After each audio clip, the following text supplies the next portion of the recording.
Welcome back to the show. I'm your host, Mark Azulay, and I'm here with Max Higa. He's the clinical supervisor at Peak View Behavioral Health, which is in Colorado Springs, close to me, where I'm at Evergreen. And we're going to talk about a topic that we don't cover nearly enough, which is the role of behavioral health in someone's mental health journey, as well as when someone might want to seek a higher level of care. So, Max, welcome to the show. Thanks for having me. So let's just start with your personal story. What got you into this work? How did you climb up the ranks? Like, tell us a little bit about yourself. I got interested in this field when I was kind of younger in high school. I didn't have the easiest time with friends. I had some relationship issues, and I just remembered thinking, this is hard for me. This has got to be hard for other people too. And I kind of got in this idea that maybe I could be in this field and help people, and I wanted to do that. So I started studying psychology in college. I really enjoyed that. I did not have the easiest time in high school with like studies either. I did okay, but I never found anything I was passionate about. My high school was kind of small. They didn't offer any kind of psychology. So when I got into college and got into that, I really enjoyed it. And then on top of that, I was a resident assistant at my university, and that got me some experiences working with people, kind of seeing their stories. And I really loved that. I really loved being able to, connect with people, talk with people about what was going on with them. And it really prepared me for this field, I felt like, because I got some invaluable experiences in just connecting with people, hearing what they have to say, and trying to just, hear them. Yeah, so say a little bit about that because, there's not a lot of men in this field, right? And I'm one of them, you're one of them. It tends to be more of a female dominated field. So I'm curious what the inspiration was that got you into doing something that's more kind of on the nurturing, healing side of things. Yeah, so I mean, I think kind of comes back to that just difficulty with relationships. I'm a fairly emotional, sensitive person, so it was hard for me, and I think that resonated that like I want to be able to help other people who are going through this because I didn't really have anyone to, I guess, share that with. I have great parents. I don't want to discredit them, but I didn't feel necessarily comfortable bringing up my emotions. That just wasn't something that felt comfortable. And I think with our culture, it isn't as easy for men to talk about their feelings. So I think I wanted to be that person for somebody else who might need it. And I did have some experiences in, talking with my friends who were struggling, and it felt like I was kind of good at it. So it was like, okay, maybe I can help other people with this. And that felt like more meaningful of a job than anything else I could really think of. Yeah, I think that's really true. Especially I think our generation, the millennial generation, for whatever reason, we just had more emotional needs than the older generation seemed to have. But our parents weren't able to provide that because they didn't have those needs, right? So I found a very similar experience in my story of I got a lot from my friends, but we didn't know anything, right? We're all just like dumbasses trying to help each other. And similar to you, like I wish I had an older mentor in that more emotional realm. Were you able to find a mentor growing up, whether that be a therapist or a boss or a coach or something? Like, was there an older man that was able to be more emotional with you? Yeah, so to a certain extent, a lot of them were women, not unfortunately, but for male role models. I did have a professor in college who was very open. He kind of led classes more based on the idea of we're going to talk about subjects and try and understand them rather Mhm. than just here's the material, do the work, and now you know this. It was more, what do you think about this? Why do you feel that way? His name's Richard Rapson. He's well-known professor at University of Hawaii Manoa. I think he's retired now, but he's a great man, has a lot of insight. And he was one of those people who was kind of a mentor to me early on. Yeah. Yeah. What you mentioned some of the female mentors, like who were some of the people that taught you emotionality and how to connect? Yeah. So, I mean, again, my parents were great. Never really talked to them as much. I think as I got older, my mom was someone I could talk to more Mhm. about that. But then when I got into this field, um, my first supervisor, her name's Shantae Taylor. She's an LCSW now. She was really good. She really helped me understand like the ethics of this field and that you have to have boundaries. Like you are helping these people, but there also has to be like this is not your friend you're talking to. This is not your family. Mhm. This is somebody you are helping and you can care about them, but there's also that separation and that has to be there. Otherwise, we could actually, be harming them with the stuff we do if that relationship isn't appropriate. Absolutely right. I mean, that's why I always recommend that therapists do their own work. I think it's critical. The advice to give to our listeners is like when you're shopping for a therapist, ask, are they in therapy? Right? Have they done some of this own work? Because I think we can get in our way. If we haven't worked out our own shit, if we haven't worked out our own transferences or our own biases or our own relational wounds, it can definitely play out in therapy. So I think it's important to have that separation because it makes it less personal, but also lets us be more effective.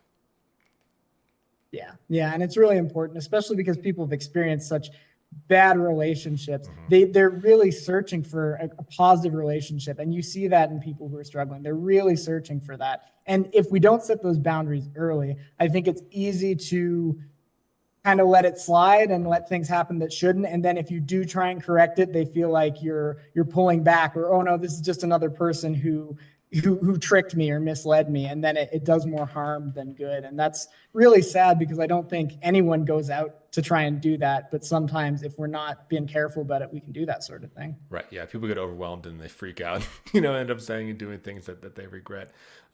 So I'm curious, like, what got you interested in pursuing behavioral health, like moving down this track in our industry?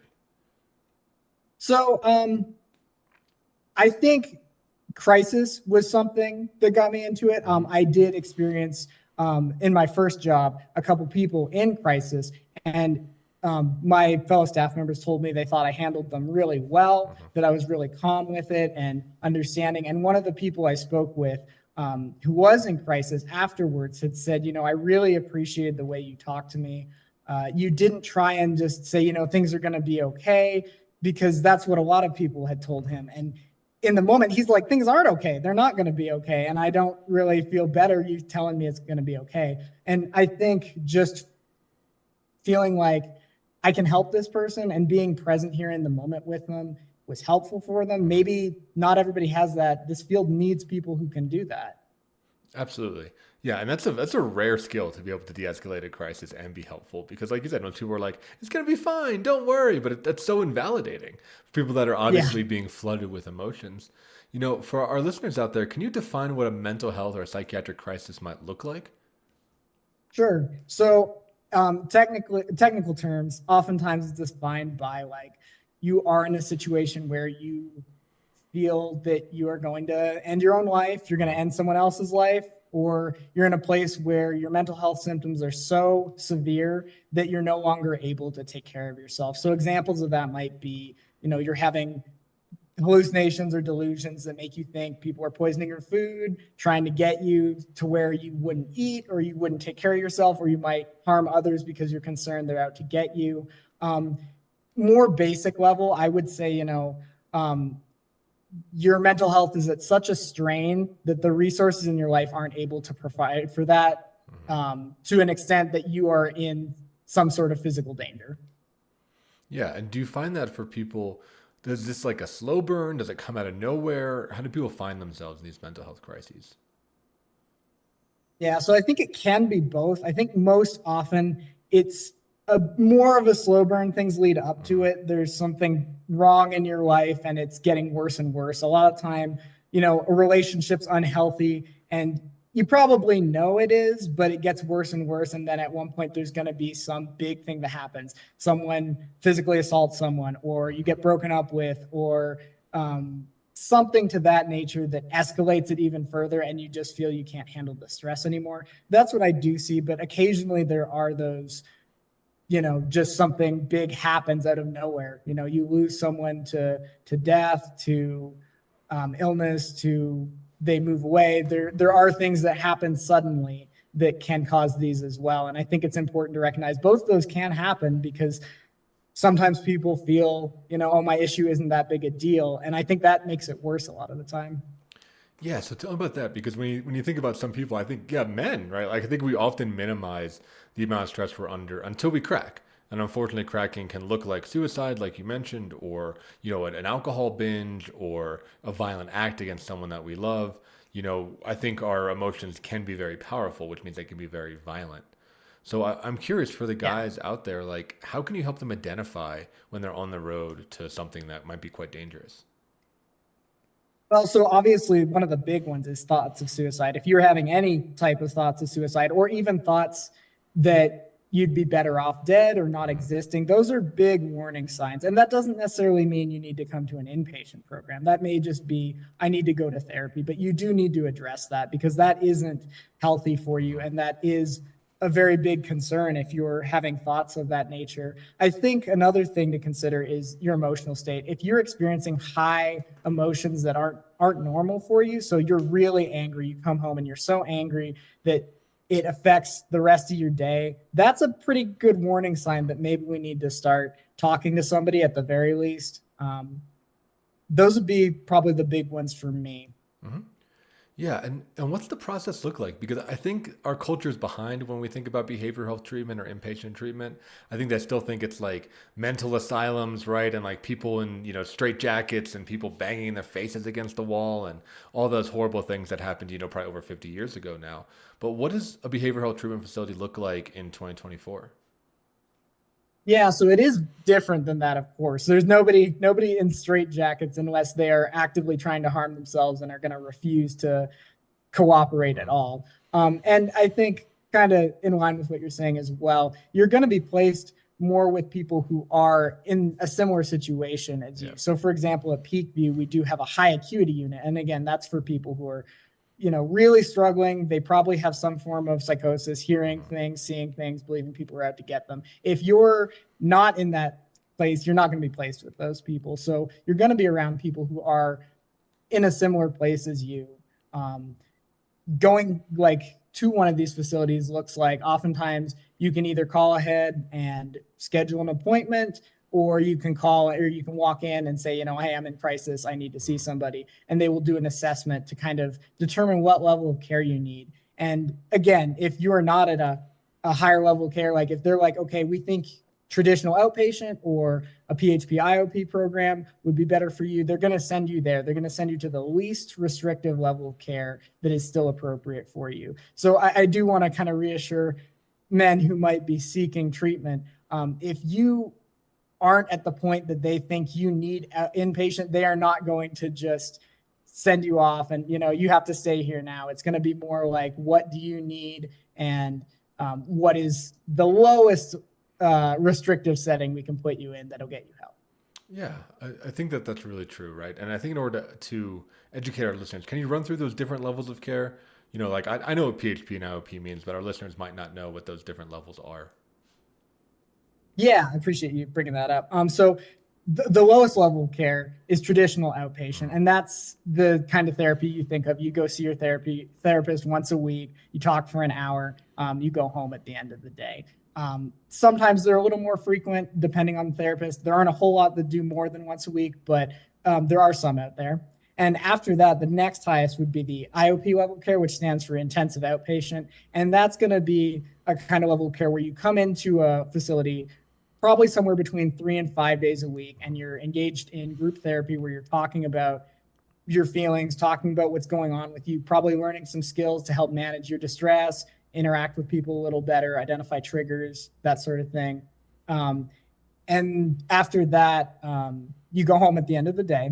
A PHP program, so partial hospitalization, program, is similar to IOP. It's just a more long term. So where you might be three days a week in IOP for a couple hours a day, PHP is you're there 5 days a week, the whole day. Mhm. You go home at the end of the day, so we're not keeping you, but you do get treatment all day long. And again, this is for people who are really like, I'm having suicidal thoughts, but maybe I'm not at the point where I need to be inpatient.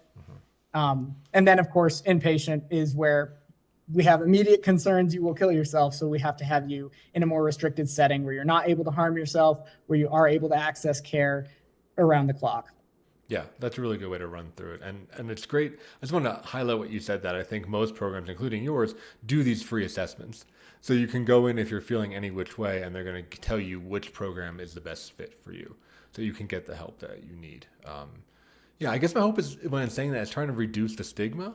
Because, I think we talk a lot, especially men, right? We talk a lot about a fear of death or fear of injury. We don't talk a lot about fear of being crazy, or fear of going insane. I think that's very valid for a lot of guys. Do you see that as people come in, is they don't want to be identified as being crazy, or being broken?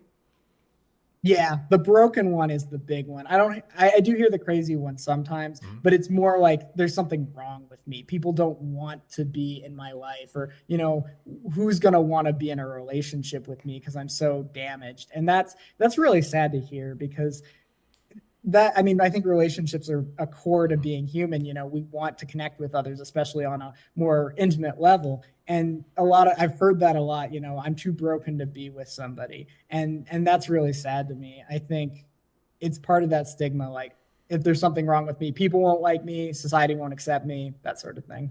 Right. Yeah. Kind of like being like a pariah, or being an outcast in society. And a lot of the guys, I mean, basically half of my program that I run, it's guys that have been through divorce. So exactly what you're talking about is a relationship that fell apart and it really, tilted them, because a lot of men, especially married men, we don't have our own friends. A lot of, men rely on their wives or, if we're doing heteronormative, right, rely on their partners for social. They rely on them for, kind of like basic maintenance and care and hygiene sometimes, structuring of their day. Oftentimes when men get divorced, they lose their kids or they lose access to their children, and that can really spin guys off. Do you see that kind of coming into your treatment facility? Is divorce being a major catalyst? Yeah, I do. I think that can really spin people out, kind of like you were saying, especially because it kind of breaks your identity a little bit. Yeah. That's one danger in relationships, is becoming too attached to this identity of I am married to this person. Because if that ends, it can kind of crush your identity. And then along with that, if you're losing your kids or your kids are angry at you, that creates a whole another set of problems to deal with. Absolutely, and it can be ubiquitous, right? It's like it can be all consuming of your life, because it was right for many guys. Family was one of their main identity markers. So as we're talking, I'm seeing this emerging relationship theme of relationships, right? Both negative relationships, hurtful relationships, and also healing relationships in the form of therapy. So we're going to move to our first commercial break, but when we get back, I want to talk to you a lot more about the power of relationships in people's lives. How's that sound? Sounds good. Okay. Yeah, that sounds great. Fantastic. So we'll have that conversation when we get back. If you're listening, hang on in there, and we'll see you on the other side of the commercial break.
Welcome back to the show. I'm your host, Mark Azulay, and we're here with Max Higa, and we're talking about behavioral healthcare. And where we left off is talking about relationships.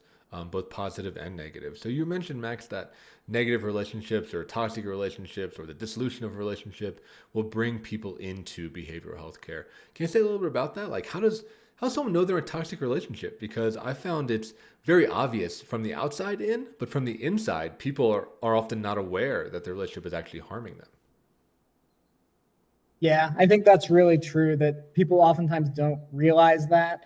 I think it's hard because, well, especially as a man, I don't know what your experience is, but mine is that oftentimes we don't realize what types of behaviors aren't okay in relationships, especially when it comes to feelings. If you're being invalidated in a relationship, like you express, hey, it bothers me when this happens, if your partner doesn't validate that, like, hey, yeah, I understand, or I'll try and do better, kind of recognize that, do something about it, that is concerning for sure. And my personal experience is that I didn't realize that was not maybe a healthy thing because I hadn't had a whole lot of experience in relationships. And then, like we've talked about, there's some stigma about men talking about feelings. So I think that's a big one, is recognizing kind of where your boundaries are. What are some things that you feel like you should and shouldn't have to tolerate in relationships, and especially feelings being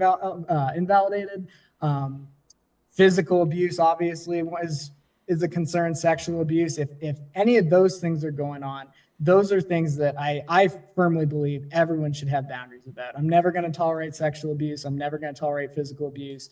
And if someone is invalidating my feelings, refusing to acknowledge the things I'm asking for in a relationship, that is another concerning behavior. Yeah, let's zoom in on that, right? And talk about what men can get out of relationships because a lot of the guys, we don't get education on relationships. I think we boil it down to sex, and companionship. And we talk to guys, it's like, yeah, sex is great. We like the same hobbies. It's all good. But they rarely talk about emotional needs in a relationship. And I think as men, we are trained and conditioned to compartmentalize things. So if we're not getting our needs met, we will often withdraw, whether that be to the man cave or to the bottle or something like that, the fishing trip, right? We just leave a relationship rather than advocating for having these more complex needs met. So I guess a two-part question. One, do you agree with that? And two, if you do, what are some emotional needs that guys could request in a relationship? Because I really don't think we talk about that enough. Yeah. Yeah, I agree with you. I do think that is a big problem. So sorry, what was the first part of the question? Oh yeah, do you see that men tend to avoid emotional needs or are not educated around even wanting or needing emotions? Yeah, I do. I think, again, there's the stigma surrounding men talking about feelings, especially from other men. I think we feel like if we talk to other men about our feelings, it's going to be like, well, man up, it's not that big a deal. Um, so I think there's some avoidance of that. I think most of us experience that at some point in our early years, of somebody saying something to that nature or calling us derogative names. So I think there's some avoidance of that, and there's some fear. If I share my feelings with the person I'm supposed to be closest with and they reject me, that's gonna hurt so much. I think a lot of men avoid doing that because it's gonna hurt more than anybody else rejecting you in that way. Yeah, absolutely. A lot of the guys I work with have the nice guy syndrome thing, right? Which is like the male version of people pleasing. And a lot of these guys, I think, especially in our generation, right? The old generation, you think of anger, you think of like this explosive anger. But when you think of the younger generation, I see it's much more this kind of cold resentment of just people pleasing, saying yes, but bottling things up, not, expressing ourselves, not expressing when we're angry or when we're upset or when we're hurt or when we feel invalidated or when we feel insulted. And then boom, it explodes. It explodes and they end up in behavioral health facility, whether it's, suicide or domestic violence. I think a lot of guys are bottling up their feelings so much. So I'm curious for you, how would you approach somebody who's doing that, and how would you encourage them to share a little bit more frequently so it doesn't become a crisis? Yeah, so I would encourage them to start practicing that. I think that's kind of the core of improving things. If we don't work on using these skills, we're never going to get better at them. And oftentimes we need a safe environment to do that in. So I would recommend, if you are personally struggling with this, find someone you trust who is a safe person for you, and just try and practice doing those things. So whether it be a family member or a friend, try to talk about your feelings. Just, use communication there to talk about what's going on. And I think there are some, therapy techniques that assist in that. We do a lot of DBT, dialectical behavioral therapy, in my program, and there's some acronyms that help you remember kind of how to do that. And if we have time, I can go through a couple of those if that would help. Yeah, for sure. Yeah, share some of the tools. Yeah. Okay. So I really like Dear Man. It's an acronym. So Dear as in like a letter, your dear person, and then man. And each letter is going to stand for something. So D is describe. So it's like talking about, the situation you're experiencing. I was at work today and this person was rude to me, or they said this, and you're trying to be as factual. So maybe don't say rude to me, but they said XYZ that upset me. Express, you're going to express kind of your feelings about it.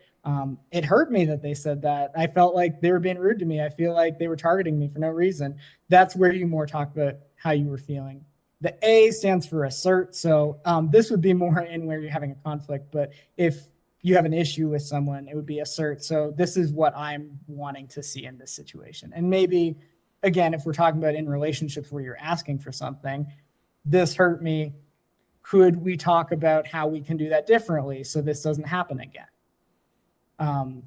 Then we'll move on to the R. The R is reinforced. So I think this is a big one because a lot of people, when they're in that angry place or upset place, they're not good at recognizing the positive in what other people do. So anytime someone says something that is in line with what you're asking, what you're talking about, even if it's just, I recognize that hurt you. You reinforce that. Thank you for acknowledging that what you did hurt me. I appreciate that. And of course, making it genuine, not being sarcastic about it, but really recognizing what they're doing. And then the man, so MAN, mindfulness, being mindful in how you communicate, sticking to one subject. I see this a lot with couples.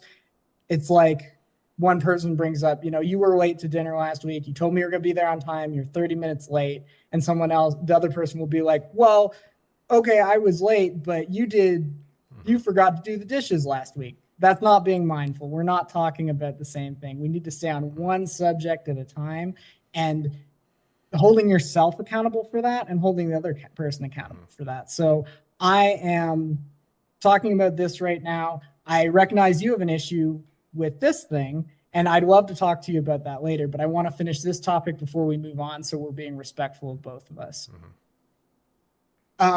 So then the A, appear confident. That's kind of just more for you. Try and be as confident as you can. It's not going to help if you are being like, oh, excuse me, could we possibly talk about something? That's not going to help you get your point across.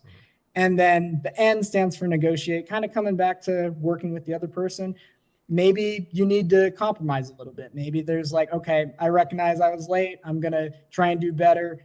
Can you set expectations clearly for me so we're both on the same page, just working with the other person? And I think that's a really good one. I know it's a long one, but I think these acronyms can be kind of helpful so we can think of everything we need to do in a conversation.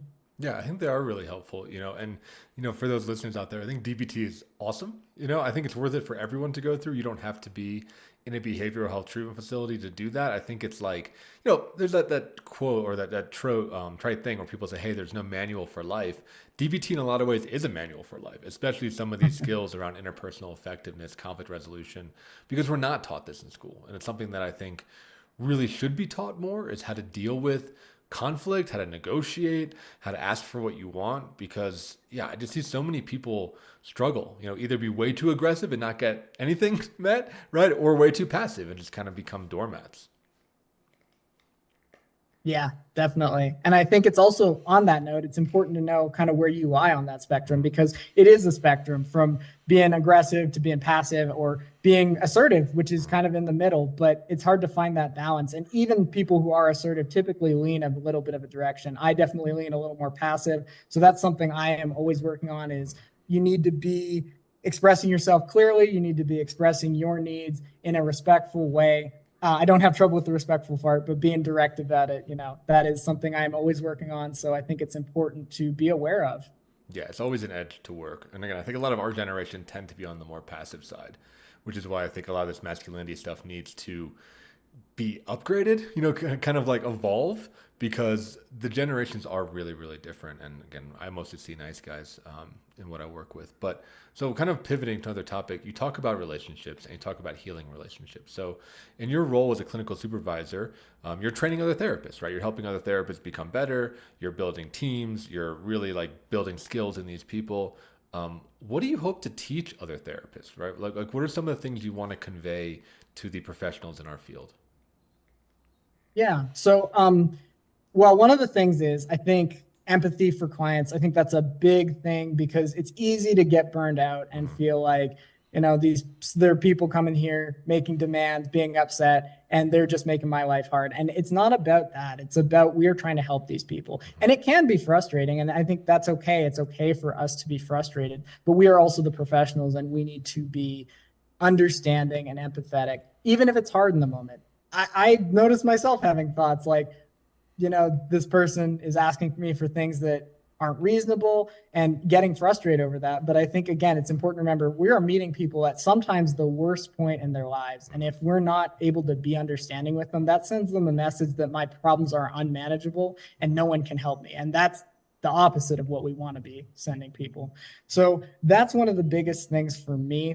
I think a lot of the time people develop their own kind of style in therapy. And I don't know that that's necessarily something that can be taught. Everyone's different. Everyone's going to choose a different evidence-based type practice that suits them. And that's fine. We need variety in this field. We need people who are comfortable doing DBT. We talked about that. If you do a true DBT fidelity program, that's you're going to group every day. You're tracking what interventions you're using. The therapist is asking you about them, reviewing skills with you. And that is not for everybody. And that's okay. We need some people like that. We need some people who are more skilled in less intensive types of therapy. Yeah, so it sounds like you're really helping people nurture their own skill, while, like you mentioned before, keeping boundaries and holding empathy for clients. So, kind of pivoting off that question, if you had the magic wand, right, the good old therapy magic wand question, and you could change the mental health landscape in this country, what would you change about it? What do you think needs to happen in order to make treatment more effective and more accessible for people?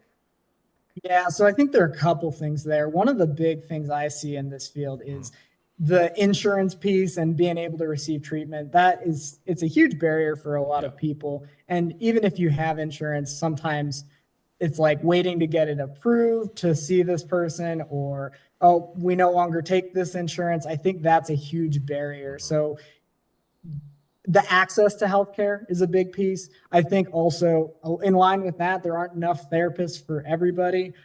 I know the jobs I've worked at are more traditional outpatient. It's always like we need more therapists. We have these clients coming in, and it's increasing your caseload, and no one's dropping out. You're just getting more and more, and that is hard on the therapist and hard on the client. So that's a big piece.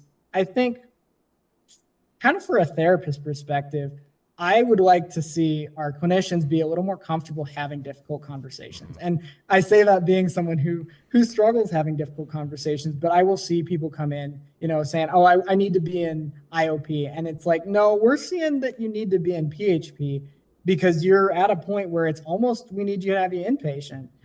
So being able to set that boundary, like this is what we are recommending, this is what we feel is the most appropriate level of care for you. And it's not that we're trying to disrespect your wishes. We just have to do what we feel is ethically correct with the level of care you need. I do see a lot of reluctance to have that difficult Mm-hmm. conversation with people. I think there's some fear of what if they get angry? What if they complain? Am I going to get in trouble? I think there's just a lot of fear surrounding that. And I think for our clinicians out there, it is a scary thing, but it's also part of your job to build that courage and resiliency to have those tough conversations when you need to. Yeah, totally. And I think if you pull the camera back more, it kind of speaks to the respect of our field. When a doctor recommends something to you, most people are like, yeah, right away, you're the expert, we'll do that. But when a mental health clinician does it, there's a lot more pushback.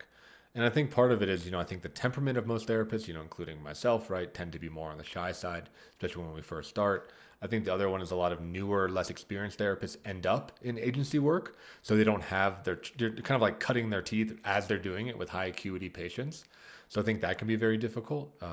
But I agree with you. I think much more respect, much more funding, much more kind of stigma busting is critical to get people using these services instead of it feeling like it's something they can either negotiate away or that it's almost like a punishment in their lives. Yeah. Yeah, exactly. And I hear a lot of kids, I work with kids a lot. Hmm. So I hear a lot of kids saying, they sent me inpatient, they just sent me Yeah. away.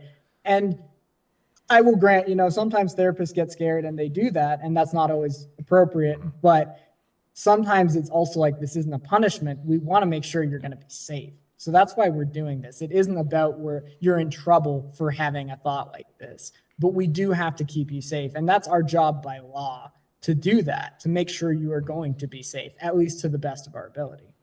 Yeah, absolutely. It's like for their own good, but people don't often see it that way, especially if they're in like a crisis setting. They can feel, and again, I don't think movies help, right? The idea of like the men in white coats coming and throw you in the back of the paddy wagon and take you to the mental hospital. I think a lot of people in our country really do still see behavioral health in that way. Like we were talking a little bit about earlier. Yeah, for sure. Yeah, so we're going to move to our final commercial break. When we come back, I want to hear just, yeah, more about how you help what a healing relationship actually is. I want to hear about what you hope to inspire in people. You mentioned a little bit over the break the importance of resiliency and the importance of assertiveness. I think those are important topics to talk about. And we'll talk to the listeners out there and give you some really concrete skills, similar to the Dear Man skill that Max went over earlier, around how to start improving your life right away. So thanks for tuning in, and we'll see you on the other side.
Welcome back to the show. I'm here with Max Higa, and he's the clinical supervisor at Peakview Behavioral Health in Colorado Springs. So, Max, we were talking a little bit about what you hope to instill in clients through therapy. You mentioned resilience, you mentioned assertiveness, and self compassion. Can you tell our listeners a little bit about that? What those things are and how you would build Yeah. them in therapy? Yeah, definitely. So I think resiliency is one of the biggest things in working on mental health. A lot of people try for a while, they go to one or two therapy sessions and they're like, this isn't working. This is hard. I don't feel like the things they're recommending help me, it's important to stick with it. And it kind of connects to that self compassion too. We are very hard on ourselves naturally, especially in the American culture. I think it's this kind of win loss mentality. You know, you think of when people go play sports, it's like, did you win? That's not always really what matters. And I think we kind of need to get away from that mindset, because in therapy, I mean, you can't have that win loss mindset. It has to be small steps of progress. Maybe, you know, if you looked at a sport, you know, I won 2 games instead of just 1 game. We have to see that little progress. And I think that builds a little resiliency, is finding that like I am doing better and I am continuing to try these things, even if it doesn't always feel like it helps. Because learning a skill, learning to be more kind with yourself takes time, and it has to be small progressions rather than big leaps and bounds. And we have to give ourselves praise for that. Otherwise, we won't keep doing it. You know, you wouldn't keep doing something if you were in school and you were doing math and you were doing math right. And your teacher was like, well, you should be on multiplication now and you're only on addition. You wouldn't want to keep doing math. You'd be like, this sucks. I only get criticized. So even if you feel like you need to be doing more, I think recognizing progress you've made and rewarding yourself for that, whether that be verbal praise, whether that be I'm going to go out and get ice cream, or I'm going to play video games for an hour, just having some kind of reward for I have done well and recognizing that. And I think the more you do that, the more it comes naturally. Yeah, I think that's a really critical point because I think most people really underestimate the timeline that mental health treatment takes. They want to be done in 12 weeks or 8 weeks. And I think a lot of insurance, you talked about that earlier, kind of perpetuates that idea. But I found that the timeline is years, if not decades, for real meaningful change. Is that similar to what you see? Yeah. Yeah, I would agree with that. I do think it takes a long time. I've had a couple people that we see at Peak View, especially, where they'll come in a couple times, or it'll be like, I've seen them in 2019, and then I see them in 2020, and then I see them in 2022. And I don't have a problem with that. I'm happy to see them back. But what I love is when I see progress. I had one of my first clients there, actually, who struggled a lot with self-harm. And the next time I saw her was much later, and she told me, I haven't self-harmed at all. I've obviously had crises, but I haven't self-harmed at all. And it's because of the positivity we've talked about with not being so hard on yourself and recognizing progress. And that was really touching to me, because it is hard to make that progress. And some people, this is ingrained in them. I mean, self-harm, suicidal thoughts can be as debilitating as addictions we think of, like substance use. Absolutely. Yeah. And they can be automatic. People Yeah. can often talk about feeling like they're being mind controlled, or they're acting, they're not in control of their actions when they're doing self harm behavior, or things that I think don't get a lot of screen time, like, binge eating, or isolating, or things like that. It can be very controlling for people. I think, especially for men, we're not trained to be self compassionate. I think we see that as like giving ourselves a pass, or like taking the easy way out, or being a victim or something. I think a lot of men were really motivated by the stick, by like saying you're not good enough, you got to go harder, here's where you suck, get better. That's a lot of the messages that we get. But, I think we agree that that's not sustainable. It often led to people getting broken down and battered down and having their self-esteem in the toilet. So how can guys help start developing self-compassion?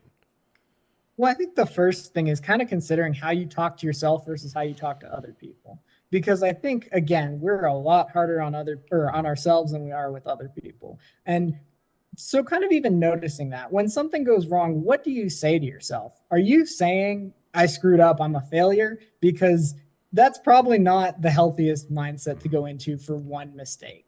And I like to kind of ask people, would you say that to somebody else? And almost everyone says no. They're not going to call other people failures, but they're willing to do it to themselves. So thinking about that and just even noticing, because again, we have to take small steps. And I think that first step is really noticing when that sort of thing's happening. So, oh, I noticed I'm being harsh on myself. I said I'm a failure because I forgot to do the dishes. And if that's all you do, even if you still feel that way, at least you noticed it. Maybe the next time you can work on a little more. Oh, I'm a failure. Oh, I noticed I thought that. Maybe I try to challenge that thought. lots of people forget to do the dishes. Successful people have forgotten to do the dishes before too. It doesn't make me a failure. And it might not feel comfortable to do that. And then maybe the next time it feels a little bit more, but building up to that, recognizing the progress and taking these little steps to be more kind to ourselves. And again, considering, would we do this to other people? Would we say this to a friend, to a family member? Is this fair? Because a lot of time we're not fair to ourselves. And if you saw someone else doing this to somebody, what would you say to them?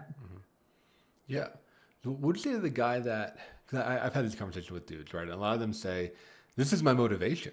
This is how I get anything done. And there's a fear that if they're not hard on themselves, they would just be kind of lazy. They would just be a puddle.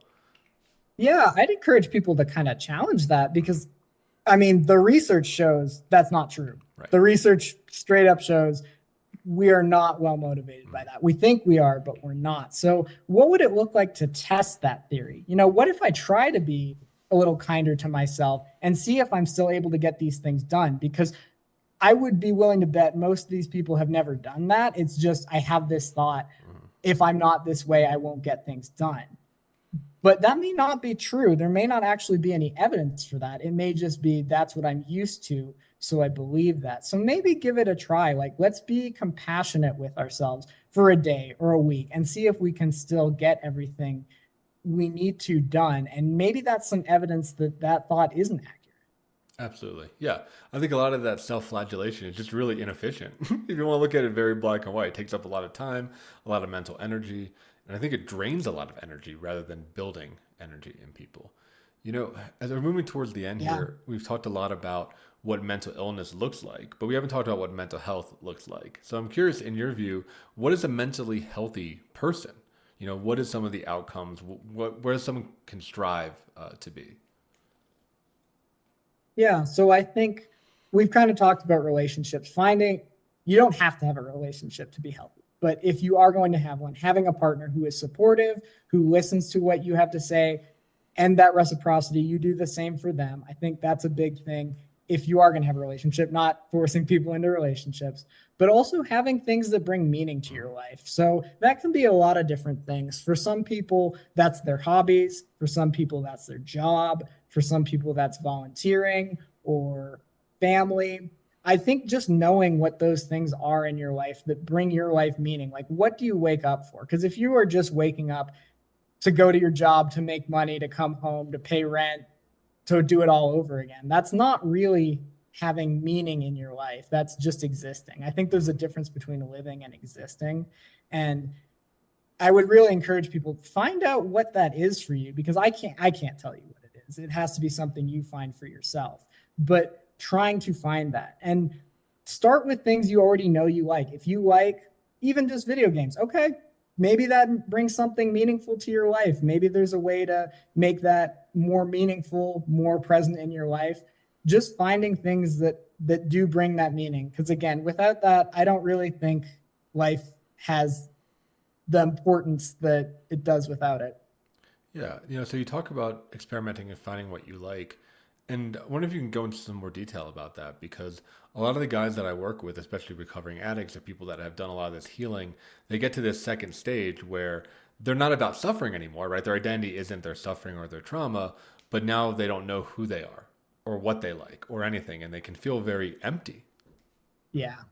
Yeah. And that's a hard part, is being willing to try things and find something that is meaningful to you. And it is kind of, unfortunately, a bit of a trial and error process, because we don't always know. But I like to go back to basics. What did you like as a kid? Were you into sports? Because maybe there's some new sport you can try. Were you into reading? Okay, let's try and pick that back up again. But I really think that kind of builds your foundation, because then you meet new people in that. Like, I'm a big tennis player, and I actually have a friend who's in recovery, and he's passionate about tennis. And I think that's really helped him. And he has a community now because he has people he can play tennis with. He has people that he can socialize with because of that. And I think it's brought a lot of meaning to his life. And I think, again, like, you kind of kill two birds with one stone almost. You find something you're passionate about and you make connections with people. And I think we all want some form of connection with others. So really just trying to figure out what's worked in the past that I like. If not, let's look on the internet. Let's see what are some things I might be interested in. I think it would be hard to look, across the internet over, hundreds, maybe thousands of different things you could try that would be meaningful and not find at least one or two things that it would be like, that would be cool to try. Absolutely. Yeah. There's a lot of world out there. So I think it also means exposing people to all these different cultures and different ways of being and different activities that can help people build up a personality. And I guess what I want to say to listeners is just to validate, like, if you feel like you don't have that, you're actually probably in the majority. I think a lot of people are in that existing state, Max, that you talked about, right? And not in the living or the thriving state. Yeah, I would agree. And I think that's a bit of the culture we've come to. Yeah. Not to bash technology too much, but I think it's actually distanced us from other people in some ways, and trying to find ways to connect with people more and engage in activities rather than scrolling Facebook or social media. I think that will also improve people's meaning in their lives. Yeah, absolutely. Right. Having like real face to face, real connections and real conflict. Go back to a topic we talked about earlier. I think conflict isn't a bad thing, but being able to, resolve and negotiate and move through life and advocate for our needs is critical. And I think technology and the, greater like disposable culture means that people often leave relationships or leave activities or leave groups instead of having those hard conversations. Yeah, I would agree for sure, because it's much easier just to not show up or to send someone a text and say, I don't want to talk to you anymore, than have that face to face conversation. And I think face to face conversation facilitates more of a let's talk about this rather than I send you a goodbye text and I block you and never talk to you again. Yeah, it's also common. As we're wrapping up here, I'm curious if there's a message that you could give to our listeners, to the guys that are listening or the other therapists. What would you like them to hear? Yeah, definitely. So I would say, again, if you are struggling, please reach out for help. There are people who can understand and who want to help you. I think the stigma surrounding it is very tough, but there's so many different ways to get help now. We have online therapy with these companies like BetterHelp, Sondermind. Um, there are many more. If you're not comfortable going in person, you can do it telehealth. If you are more comfortable doing it in person, those are good opportunities too. Remembering that everything we do is confidential. I'm not going to share anyone's name I've worked with because that would be a violation of their rights. And your therapist will do that as well. So please reach out for help. And if you can't do that yet, if you're not ready for that, at least try and talk to somebody about like, hey, this is what I'm going through, because keeping that inside you is not going to help you get better. And that's kind of the mindset we need to have in working on mental health. I want everything I do, I want to be moving towards being more mentally healthy. If an action is going to take me away from that, I really need to consider if it's worth doing that or not. Fantastic. That's really well said. Really well said. Seek out help. There's a lot of different options and it can come in every way, shape, and size. So, Max, thank you so much for being on the show. Where can people learn more about you and learn more about Peakview Behavioral Health? Yeah, so Peakview is on social media. You can find them on Facebook. I believe they have an Instagram as well. There is a website. All you have to do is look up Peakview Behavioral Health. You'll find them pretty quickly. In terms of me, I don't have a whole lot. You can find me on LinkedIn if you have questions for me. I'm happy to try and answer them. I don't do a whole lot outside of Peakview. I do a little bit of side work for BetterHelp, but I'm not, putting myself out there maybe as much as Peakview. Great. Yeah, so check that stuff out. It's all in the show notes. And yeah, if you found this episode helpful, share it with somebody, especially with someone that's struggling and just needs that extra bump to get into a treatment program or ask for help. I think Max has made it really accessible for people and he has a great friendly demeanor. So if there's someone that you think is suffering or struggling, send them this episode. So thank you so much for tuning in, and we'll see you next week, another episode of the Men's Therapy Podcast.